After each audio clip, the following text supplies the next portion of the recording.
Pessoal, vamos lá para o próximo assunto, então, que é a situação do departamento de futebol. Chegou o momento de mudanças? E se sim, qual nome ou quais os nomes vocês gostariam de atuarem no departamento do Cruzeiro? Eu começo com você, Pepa. Puxa vida. Quem? Para quem? Para CEO? Para tudo? Para tudo? Não, você entende que é o momento da mudança? Esse não. É o primeiro ponto. Eu acho que sim, eu acho que existe um esgarçamento dessa relação entre Alexandre Matos, principalmente, né, e a torcida. Eu acho que o Pedrinho confiou muito no know-how do Matos para construir, né, esse projeto de futebol, né? Então, e assim, mas eu acho que o Matos, eu acho que ele foi colocado num cargo que eu acho que é muita areia, sabe, pro caminhão ali. Eu acho que ele é mais um COO, por exemplo, do que um CEO. É um cara de operações, é um cara de futebol.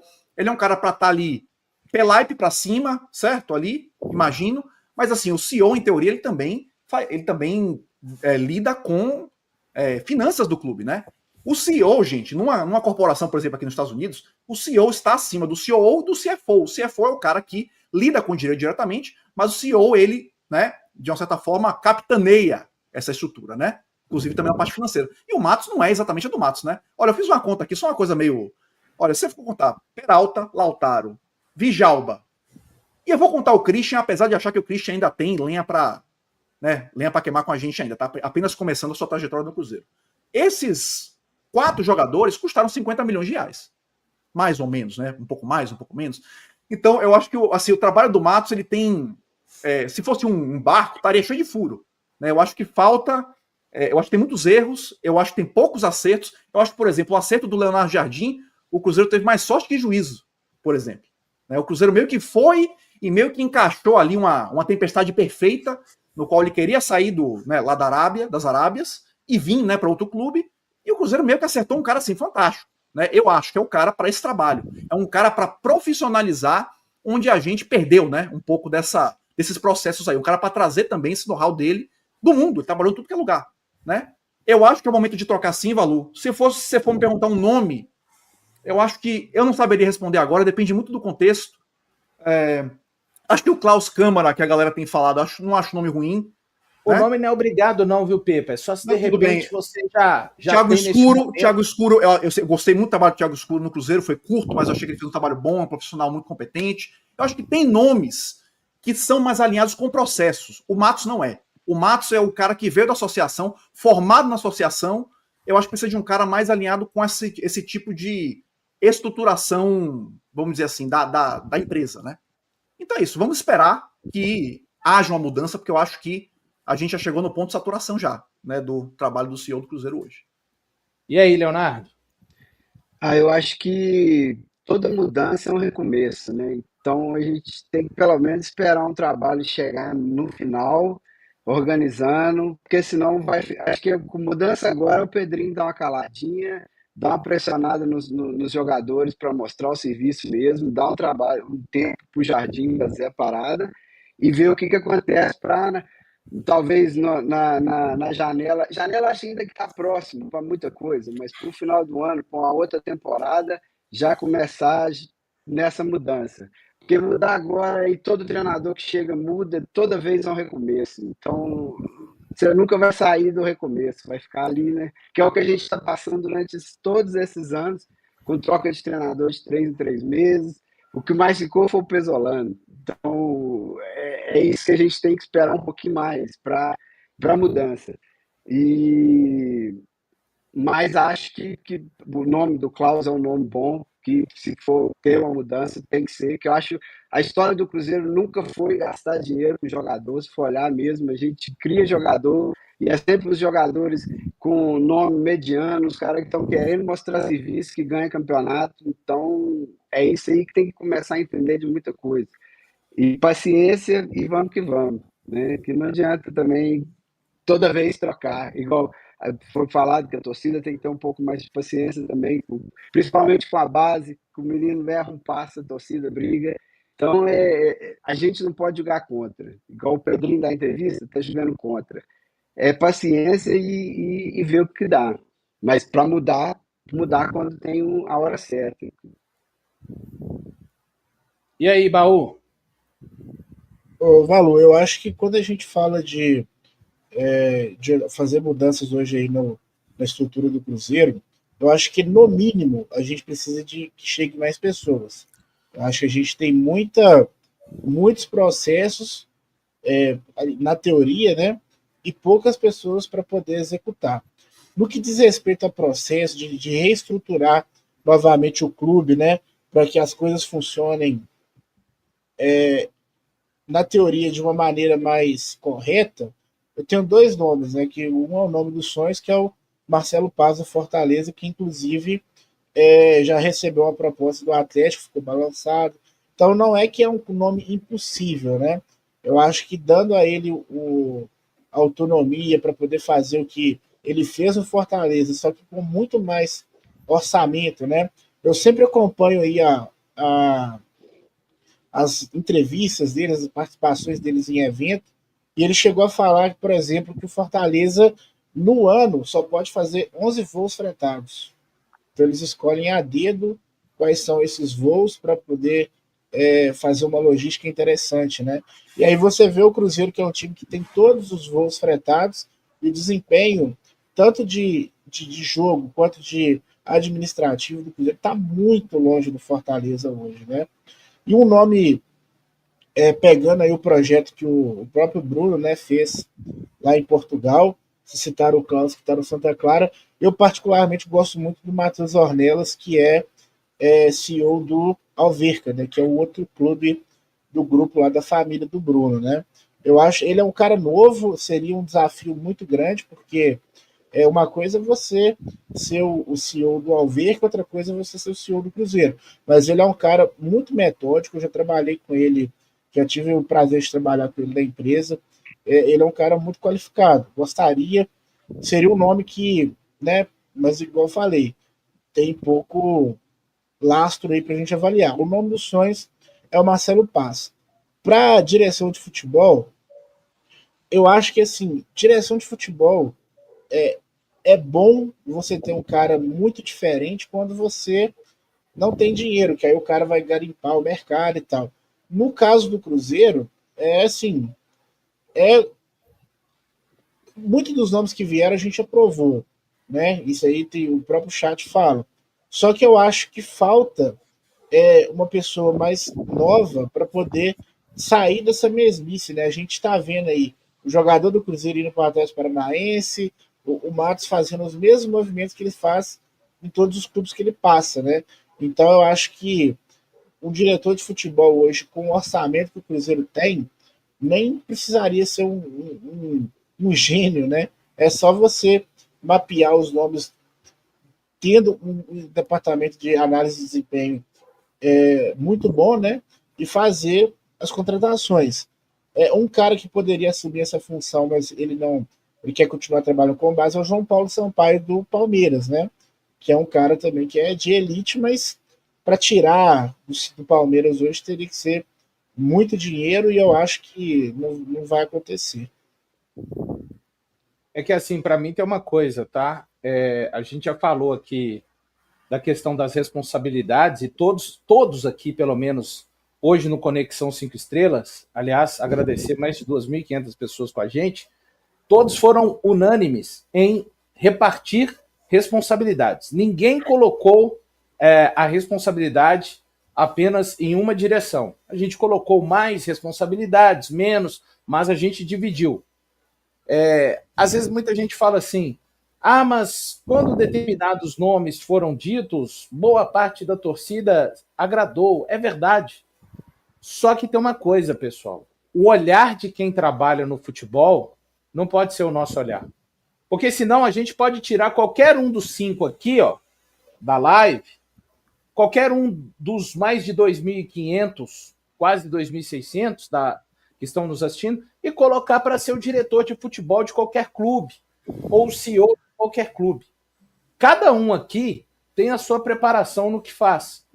exatamente para ter um olhar diferente de quem não tem a especificação naquilo, tá? Então, assim, a verdade é que o trabalho do Matos acabou não virando parte, e eu não coloco a responsabilidade completa nele.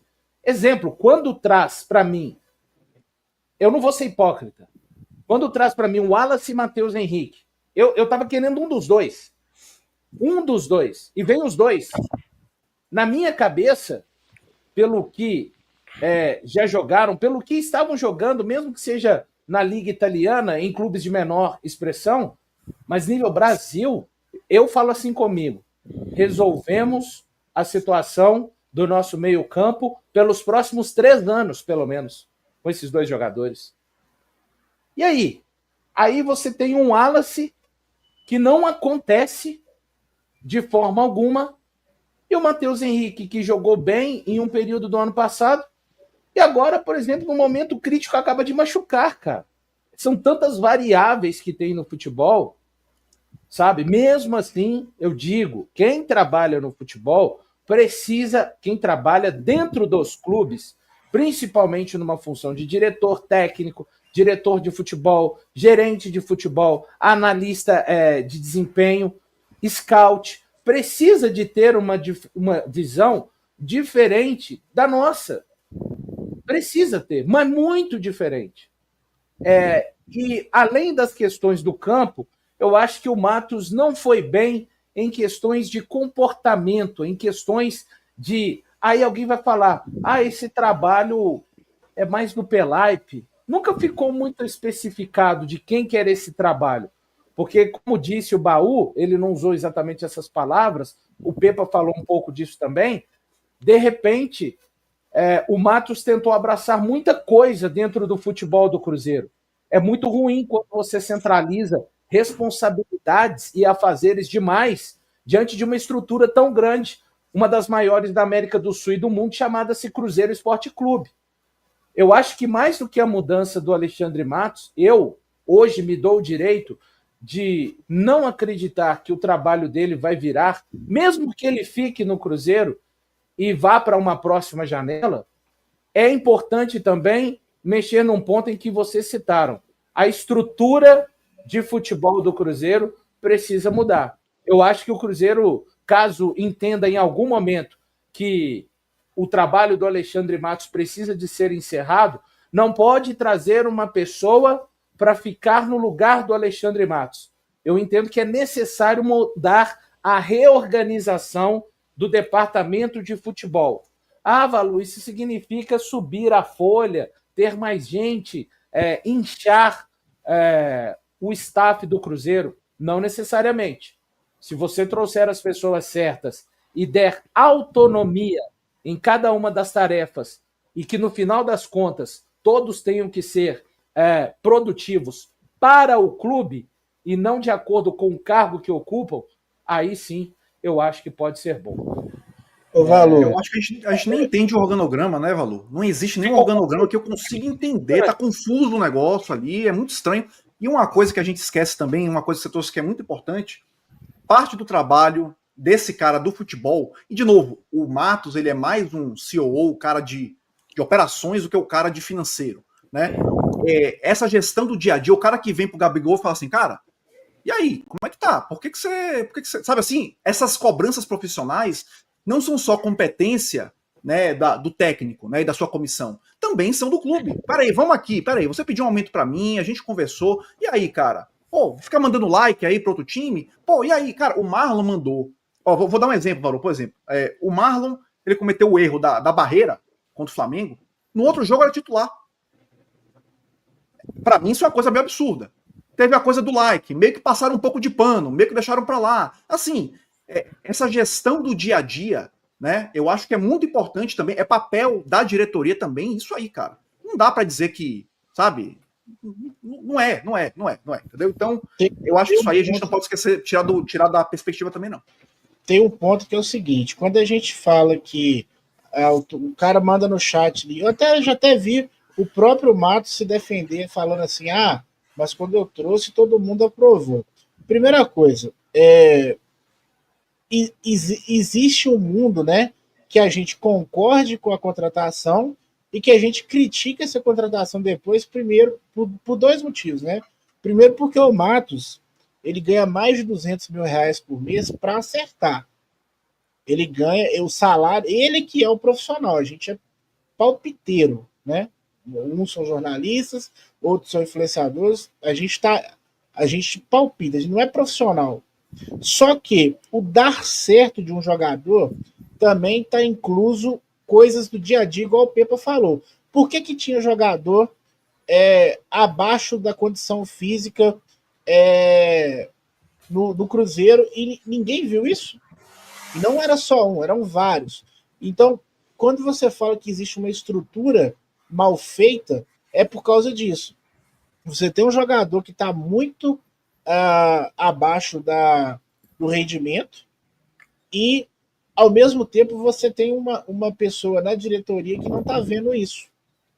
Então, assim, o jogador, contratações podem ou não dar certo, mas o dia a dia do clube, o quão profissional esse clube é, e vai influenciar bastante nisso. Então, eu posso aprovar a contratação do Wallace, igual foi um cara que eu sempre defendi, e ao mesmo tempo eu posso criticar quem trouxe ele, porque o dia a dia, por que precisou vir um Jardim para identificar que o Wallace precisava perder 4 quilos, ou que o Vidalba estava com 30% da sua capacidade física, né, igual eu falei. Então, o Bonatti estava com dor, Baú, mais uma exatamente. Vários jogadores aí no ano passado terminaram o ano lesionados, né? Então, assim, quando você não tem controle dos processos, as coisas vão sair do trilho ali e você vai ser cobrado por isso, cara. É normal. O cara ganha muito dinheiro para isso, igual a gente está falando aí. Ele fechou um contrato de 5 anos com o Cruzeiro, né? Esse tipo... Você acha que o Gabriel Lima deixaria o Ronaldo fazer um contrato de 5 anos com o diretor de futebol? Não, Ibaú, só uma coisa importante também, eu acho que nesse contexto aí, que eu acho da montagem do elenco, a gente pode entrar na questão da crítica ao Mato também na montagem do elenco. Né? Tudo bem, assim, eu acho que a gente dizer que se foi uma boa, se foi uma contratação ruim, eu acho que tem que ser na hora que contrata, eu acho, porque é no contexto com as informações que você tinha, né? O Wallace vinha de uma temporada boa, o Matheus Henrique não vinha de uma temporada boa, mas tinha mostrado muito futebol, né? O Gabigol, assim, agora a montagem desse ano, especificamente.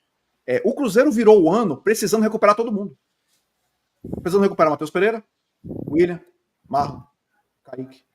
Né? Os únicos jogadores, Cássio, os únicos jogadores que, na minha visão, não precisavam ser recuperados eram Matheus Henrique e Romero. Aí começa o ano, quais são os 2 jogadores que caem vertiginosamente? Matheus Henrique e Romero. E agora a gente não tem nem mais o Matheus Henrique. Então, o Jardim, ele herda, nessa montagem de elenco, todo mundo em baixa. O Gabigol veio com lampejos na final da Copa do Brasil, aí, com sinais de coisas interessantes, mas ainda em baixa. Né? O Dudu chegou de uma lesão gravíssima. Então, assim, foi um risco muito alto. Tudo foi meio no alto risco, assim, sabe? Então, assim, nessa montagem também, por exemplo, assim, comparando com 2013, por exemplo, que foi a montagem com a venda do Montijo, a gente pegou esse dinheiro e falou, vamos montar um time. Perfis diferentes, jogadores em excelente fase da Série B, jogadores em boa fase, por exemplo, o Everton Ribeiro veio do Curitiba, estava jogando bem, o Ricardo Goulart veio do Goiás, estava jogando bem, o Newton veio do Vasco, eu não me lembro agora, estava bem, estava em ascensão, Marlone veio do Vasco, estava em ascensão, o Luca, aí a gente misturou com o Diego Souza, na época, misturou com o Dagoberto, teve um mix, né? E aí, nessa janela, tudo bem, pegou todos os medalhões, Pedrinho, Dudu, é isso aí, vamos em frente, vamos tocar isso aí. Mas se você for pensar na fase, no último ano de todo mundo, ninguém estava bem, ninguém veio bem. E quem estava aqui também já não estava bem. E quem estava bem não está mais. Então, assim, complicado. É complicado o contexto ali também, assim. Aí o diretor de futebol precisa observar essas coisas, né? Nessa composição aí da equipe, né?